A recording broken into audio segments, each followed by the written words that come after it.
Oh man, my garden looks very rough right now. And I know a lot of yours do too right now after this cold hit. So I get why people are feeling down. I've been getting a lot of messages lately on not only to support, but also people who are feeling kind of down, especially because we have another cold possibly coming in the upcoming days. I want to stop you guys from panicking, and before you go out and rip everything out, I want to share what we're doing here in the garden to continue to make sure we're getting food throughout the year. I'm shifting where I'm putting my energy, and it's helping, and I want to share it with you guys today. If you're new to the channel, I'm Tony. I grow here in Central Florida, Zone 10A, and I grow right in my backyard, and I grow in raised beds, ground in containers. So I'm not even going to sugarcoat it. Looking at some of these plants like this is my pineapple patch that I had here for about 4 years now, and seeing what it looks like, it hurts, because a lot of these trees, especially like our papayas or our mango trees, we have nurtured them for years, and it only takes one good day to just go like that. I talked about it over and over again. Florida is not for the weak because we get it all. We get the hurricanes, we get the cold, we get the hottest of the hottest summers. When you think you figured it out, it takes you out. So I don't want you to panic. Even if I look at these pineapples, they look like it's done for. This is not the first time this pineapple patch has taken a hit, and I'm pretty confident it's going to come back. So I know a lot of our trees, like our papayas, our mango trees, we're seeing those browns and we're seeing the crispy leaves. So before you panic, I want to remind you, this is Florida. If we quit every single time the weather acts up, we'll never harvest a thing. We aren't stopping. I want you guys to have a different type of mindset and a game plan. So the first thing I want you to do is the biggest mistake I see what people do right now is panic and prune. Don't do that. I know you see it's easy. It's going to make you feel better. It's clean. Don't do that. Leave it right now. Let it be messy, because the leaves is really was helping and acting as an insulation. It's basically like a blanket for the plants. And also, we possibly have another cold snap coming. You want to keep that insulation in for the next possible cold snap. So leave it alone. One of the things I'm quick to do is go out there and buy new plants, buy some seedlings, because it's going to help me feel better. And it's okay to do. I'm being very real with you. That is okay to do, but still give yourself some grace, give yourself some time, and just let the temperature balance off before you go buy some more plants. If you have seedlings or haven't started seedlings, it's a good time to start your seedlings indoors or on your patio where it's a little warmer, and get you ready for those plants to go in the ground. So for now, don't touch nothing. I want to show you, I do have some pineapples here.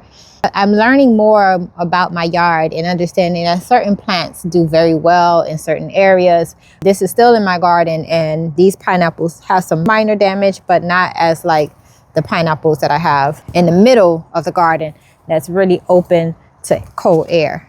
So I've been in Florida all my life, but Central Florida is a different beast. I moved here about 5 years ago. When I first moved here, I went through that first freeze, and I was devastated. So I learned my lesson, and I made sure I understood my microclimate, and I'm making sure I have the right covers and planting at the right time. I did all that, and it still took me out. What I've learned during this last few days, I am shifting a lot of my focus to in grow bags, period.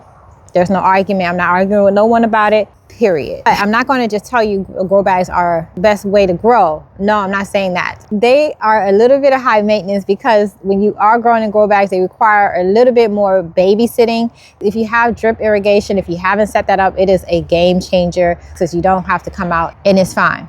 If you need a win, I came outside, I saw a lot of plants that I was just heartbroken, but I looked down and I saw my plants and my crops in my grow bag, and they look untouched. I am tripling the amount of grow bags I have. That was what I learned. I just want to remind you that these grow bags come in all different sizes and shapes. You can get 5 gallons for your herbs, 10, 20 gallons for your bigger plants or things that you want to test out if you want to push your limits. But now I will say this, I have my rolling planters. So let me show you. So if you don't have grow bags and you still want to do pots, but also want to do pots and trees, this is a great alternative as well.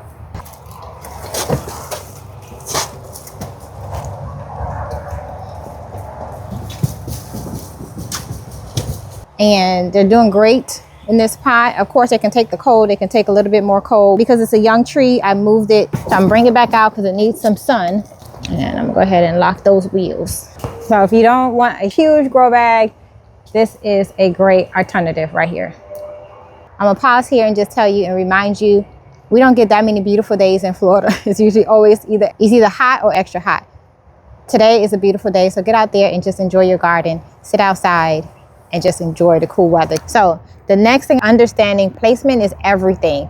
So you want to use this time to just really watch your yard, take a look outside and see what spots. I showed you my pineapples, what spots are struggling more. So if your plants are struggling, it might just be because it's in a low spot. Our yard has a dip for flooding, and that whole section in my garden is in that dip. So it does not take the cold very well. I knew that, and I still added another raised bed, and that was not the best idea. Just take a moment and just evaluate your yard and see what area works best in the cold, which area works best in the heat. That's going to determine what trees you put there, where your raised beds go. Whatever plant you put down is going to help, because you may think your yard is one temperature, and that's not true. It's not at all. The temperature that they told you your yard was going to be on the news or on your app, most likely is wrong. You know your yard, you know your setup, you know how your trees are and your crops are laid out in your yard. You need to plan accordingly and plan based on your yard, your house, your crops. I don't care what nobody has to say. Learn your yard. That's going to be the best way that you can deal with any cold, any heat, any hurricane. You got to learn your yard. My other strategy is being strategic on what I put in my raised bed. So I have in here a lot of the safe bet plants for our zone right now. These are your greens. So you see my broccolis are looking beautiful. They've been waiting for this type of weather. If I try to grow this in the summer, it is not happening.